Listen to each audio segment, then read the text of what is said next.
The S series is now the next one to receive the C treatment from Zowie, and the improvements are the same in all of these mice. So basically they weigh less, they have the new scroll wheel, and the cable is changed. The cable is very good. It is one of the best cables on the market as it's very flexible. And of course there is this massive upward angle on the stress relief again. It does help you keep the cable out of your desk and your mousepad. The scroll wheel has 24 steps and it feels better than the old one, but it's still very loud.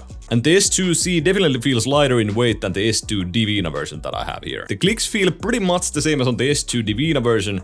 These are very easy to spam click, they are quite light and still tactile. There is little to no pre-travel on either one of the clicks, but there is some post-travel which is needed in my opinion. It just makes the clicks feel a little bit softer and that's needed in my opinion, as the clicks are not separated from the shell on these Zowie mice. If you want to enable a faster button response time, press the mouse 4 button when you block the mouse in. The side buttons feel very nice and premium on the S series. There is pretty much no pre or post travel on my unit. For gaming I do like the Zowie scroll wheel, but it's not the nicest for general use and web browsing and stuff. And the scroll wheel button is quite hard to actuate. In regards of sense of performance, the polling rate is stable and there are no issues whatsoever. But the lift off distance is over 1 dBd. Everything else is pretty much the same. The Zowie coding is very grippy, but it does attract some fingerprints. The mouse feet again are standard Zowie PTFE feet. These can be slow on some control pads, but they are good with any kind of fast pads and most smooth pads. I thought the stock feet with the FK2 and the EC3C felt very slow with the Waxy PA,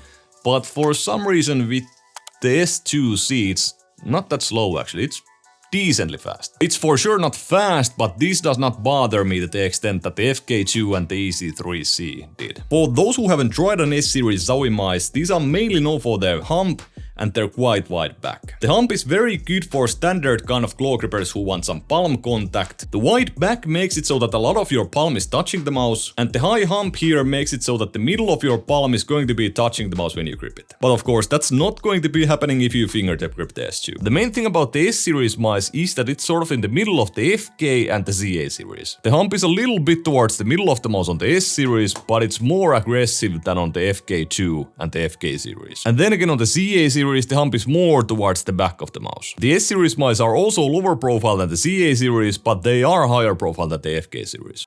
The shape is still very comfortable for any kind of claw grip, but the main issue for me is the amount of palm contact. And especially the fact that the sides of my palm are completely touching the mouse. Even right next to my thumb there is palm contact, and then again almost near my pinky as well. With the FK2, palm contact is very limited to the bottom of your palm, and then again with the CA13 there is a lot of contact in the middle of your palm, but not as much on the sides. Out of the Zowie symmetrical shapes, I would say the S series is the most comfortable for palm grip. That is because the front is higher profile, so there is more room for your pinky and your ring finger on the right side. And also the shape and the location of the hump is kind of asking for it in my opinion. My flick shots are for sure on point and it's easy to control recoil, but sometimes when I need to micro adjust or micro control that recoil, I end up missing those shots and I can't really make those motions. I've actually tried to fight this with only pincer claw grip in the S2 and this part of my palm is only touching the mouse then, but because the FK2 is lower profile, it works for me better. The S2 is also 120mm long and it's 38mm high. The FK2C is actually 5mm longer than the S2-C, but because the S2-C is higher profile, it doesn't feel that much shorter. And then again, the difference in length with the CA13 and the S2 is only 1mm. In terms of dimensions, the difference between these mice are fairly small, but the hand feeling is just significantly different. Okay, so I'll try something new and I'm sort of trying to explain you live what I can do very well with the S2-C and what I can't do really well. So what feels quite natural for me with the S2, even after like just 2 days of using it, are flick shots. So basically I can flick quite accurately to people's heads from certain ranges.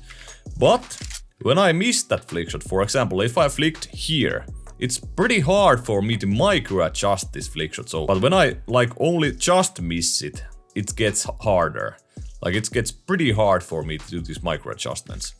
Then again, vertical aiming is really good because the hump is high. It feels pretty natural for me to move it upwards and then I can pull it downwards quite easily. The reason why I think this is partly because of the length of the mouse as Zowie mentions in their guides, but another important aspect in my opinion is that when I grip the S2, there is basically little to no contact with my palm and the mouse pad, which means that there is no added friction with your mouse pad and your hand. With these things combined, I think it's very easy to do vertical adjustments adjustments with the S2-C. So I flick quite well with the mouse, but I'm not very consistent because when I miss that initial flick, it's hard for me to adjust, micro adjust the crosshair and make it to the head, you know, of the enemy. So the thing is that people will always miss flick shots, you know. You're not gonna hit all the flicks you get. You're not 100% accurate, no one is. So the thing is that when you're not accurate, this is like the key to consistency in my opinion. So when you're not accurate, so you can do those micro adjustments and you can do those really, really fast. It's super important in CSGO to hit that first flick shot, but no one will hit those 100%. And of course, don't take it like that you can't micro adjust with the S2. That's just me. I can't do it that well. I think, for example, NiKo from FaZe is used the S2 at some point, and he's pretty insane in CS. So yeah, of course you can do it if the shape is for you, but it's just not that optimal for me. In terms of what I do prefer from the CA13, the S2 and the FK2 shapes, I would have to say that the FK2 and the CA13 are my favorites. That being said, there are plenty of people who do enjoy the S2 shape, and it's one of the most cloned mice on the market. And in my books, any kind of wired clone of the S2 is now rendered pretty much useless. This is my opinion because of the fact that the build quality of Zowie products is second to none, and the improvements in terms of the cable and the weight are impossible to ignore. But hey, that's pretty much it for the video. If you enjoyed it, hit the like button. If you enjoy my content, hit the subscribe button, and see you in the next one.